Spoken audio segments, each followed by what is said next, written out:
really just the start of it. Because if you look in a few years in advance, you're going to get one person to every 120 connected devices. Now think about this. When it was 1-to-1 or 1-to-2, you could say that those devices looked the same. You could see some standardization.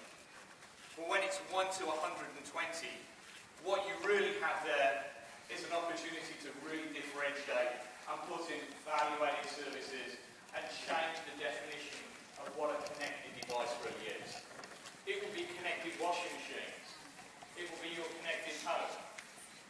It will be secure devices in your credit card that continually monitor where and what you are. It will be a laptop, it will be a PC, it will be a phone. It will be multiple things that connect you to the world and connect the world to you, driving huge infrastructure needs, driving huge opportunities at the back end to really change the way in which this industry moves forward. So, I think the change over the last few years has come from standardization. I think the next few years are going to be always on, always connected, differentiated, connected for you, personalized for you. And that's where I think Taiwan and Asia can really drive what's going on. A little bit about ARM. ARM is an intellectual property company.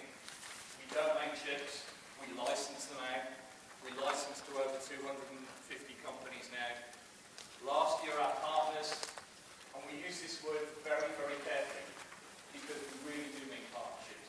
Our partners sold over 6 billion parts. Everything from embedded controllers in the home, through PCs and laptops, through digital TVs. And just recently, a few reports came out and said ARM architecture had more revenue than either PowerPC or x86. The first time ever ARM architecture now is #1 in dollars, and we're very proud of that. Number 2, about 30% of all the application processors, the microcontrollers on the planet are ARM. Huge growth in this industry, driven by Asia, driven by designs here, driven by opportunities here. The third one, this is not just driven by the old style companies. 25% of our licensees are new and startup and innovative companies, driving growth and changing the way that we do business. One thing that we've noticed in this industry, every time there's a change, there's winners and losers. And we think as you move from this standardized world into this connected everywhere world, there is huge opportunities for local players to really drive differentiation and go and win against the big guys. Because when there is change, there is opportunities to win. And we believe the people at Computex this year will really see the change of that happening over the next few years. But more interestingly, Asia drives our revenue. Asia has huge heart for ARM because this is where IT happens. Nearly 50% of our revenue comes from Asia. We think that this is the lifeblood of the IT industry. And probably more than that, if you add in all the manufacturing that goes on at the foundries, add on to that all of the opportunities to manufacture in China, in Taiwan, in Korea, and Japan. We think there is huge growth here, and we continue to invest in Asia. So enough about ARM. I want to look at where we see the industry growing. And this is a profile of the whole industry. Over on the right-hand side, you have sub-50-cent microcontrollers. On the left-hand side, you have high-performance computing, stuff that Boyd talked about today, cloud computers. And this is a rough profile of where our royalties come from. So most of the royalties at the moment come from that middle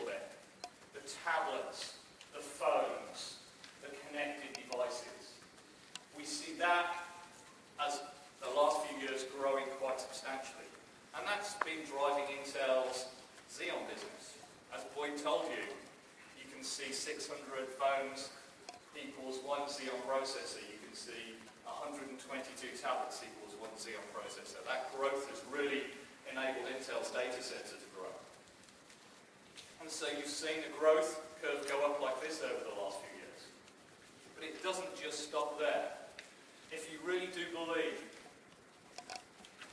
in a connected device everywhere, you really do believe in sensors everywhere, you really do believe that you can put a 2 square millimeter processor with a radio on into somebody's eye, then you will see a profile significantly more like this, where your devices are connected all of the time, and they go from the digital TV all the way down to where we used to think 8051s go.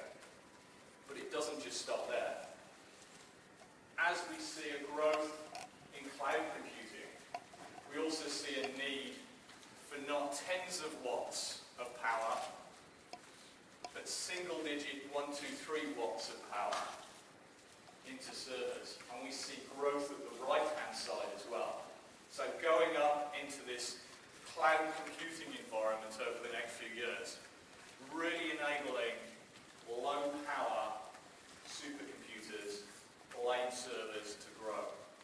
And we see ARM as a driving factor in that, but we also see huge partnership opportunities as well, because we won't be doing this ourselves. Because we're a licensing IP model, we have to do it with partners, through partners, with partnerships in software, with partnerships in ODMs, with partnerships in semiconductor companies. We believe this huge spectrum from sub 50 cents all the way through to supercomputers and $200 plus SoCs.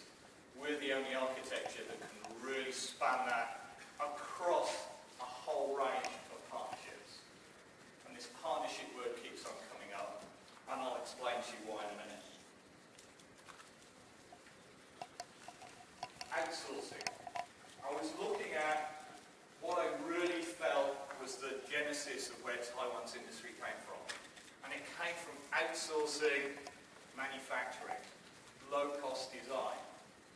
And then you went into more value-added services on top, more software, more putting the components together, the motherboard design. And then I looked at really where things were going in this area, and I thought there was huge opportunity there.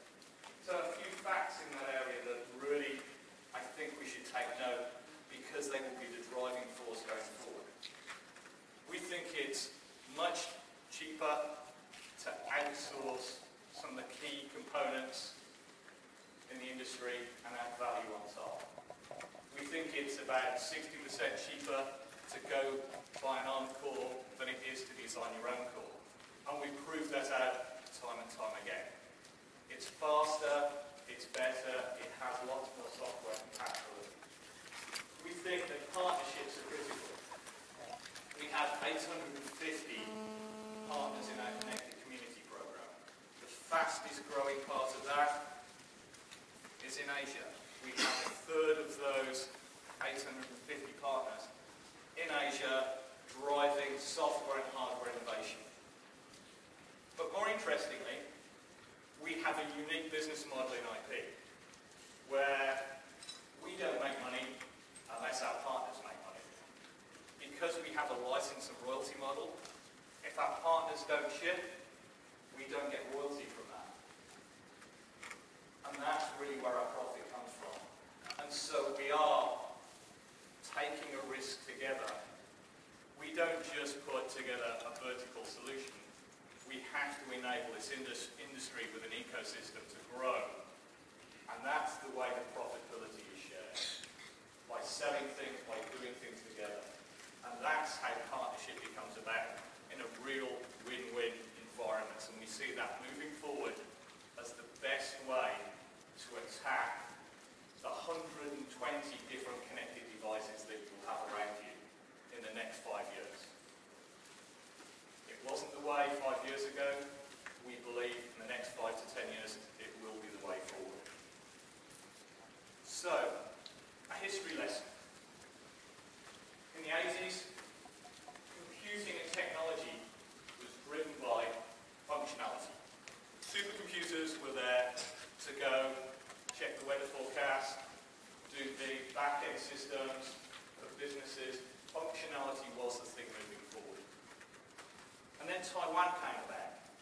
what did you guys drive? PC industry. Standardization, low cost, so it really became functionality over dollars. How much could you do at a price point? And that drove things like $1,000 PC. I remember working in the industry going, we can never get to a $1,000 PC. Now almost all PCs are sold at below $1,000. Driven by cost saving and standardization. And after that, there was laptops, which was really functionality over power and cost. You took that PC environment and we worked together as an industry to take the big heat sinks off and have small heat sinks, to get everything into a very small package to have battery technology on there. That was driven by Asian companies innovating to go and drive new and exceptional growth areas. And then we get to where we are today, which is really functionality over energy. And the difference between energy and power is energy is really efficient use of power. How do you take what you have and use every atom and electron efficiently to get the job done? And so it's a core change in design that allows you to have no heat sinks, really thin devices, batteries that will last all day, as opposed to 3 or 4 hours. Lightweight consumer products, which is really what's driven the tablet market. And when you walk around the show, you see hundreds of tablets now. And it's really this functionality over energy and cost. And that's driven by what's gone on over the last few years. But where's this going? The next area is critically related to the 120 connected devices that will be around you.